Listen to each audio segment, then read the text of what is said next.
Hey, it's Botanical Brian and Grace Ames. Grace is planting up another garden over there, and we want to welcome you to week number 2 of Colonial Learning Gardens. If you did not start week number 1 yet, no worries. You still have time. Go ahead back, start week number 1, and then wait a week and you can jump right into week number 2. So today on the Learning Gardens, we are going to check on our learning gardens, and then we're also going to talk a little bit more about watering. Also, Brian, we really want to talk to these people about what pollinators are.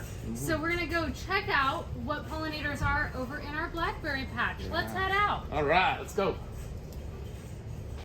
All right, guys, we're out here in our blackberry patch and we're talking about pollinators.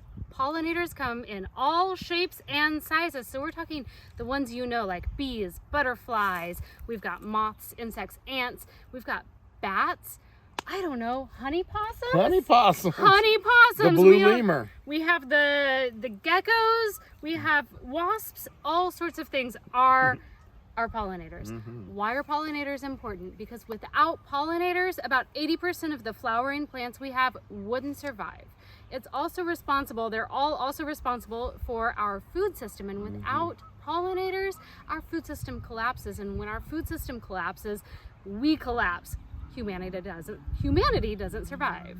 All right, so what is pollination? So pollination is the way that plants reproduce. Here, this bee is in act of pollinating right now. These are our blackberry plants, and you can see the flowers that this bee is visiting. And we also have some flowers that have already been pollinated. And then we have... This has been pollinated. Yep, and then we have fruit that is forming. Right down here. Right, so that fruit goes through many stages. It's green right now, the drupelets are tiny, it's going to get big, red, and then purple or black for that blackberry. What happens next? Well, if we don't eat it, a bird's going to come along and eat it. The seed goes through the digestive system, and then it's excreted out, or it's in the poo. And that poo, actually, that seed makes its way out to be planted. This happens with all sorts of flowers. Brian, let's head back to our learning gardens and see what's happening with those. Let's go. Hey Grace, I see a few sprouts here. Oh, look at that. I see it. We've got seeds germinating. So some of our seeds are germinating, and if you have seeds sprouting in your garden, awesome. And if your seeds are not sprouting, be patient, keep them watered, and give them a few more days. When your plants are sprouting and tiny like this, water is super important. I want to show you some tricks that I use to see if you need water or not. So look at the soil and the color of the soil in this one. The soil's dark.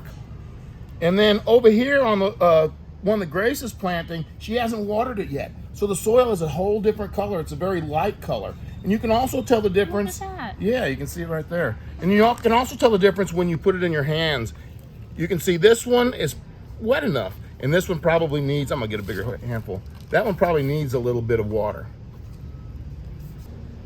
All right, guys, all water my garden, and we are having so much fun growing with all of you guys. Yes. We would love to have you guys post pictures. So you're in our Facebook feed, go ahead and post pictures, or you have my email address. Send me your questions. We want to know more about what's going on in your gardens, and we'll join you here again next week.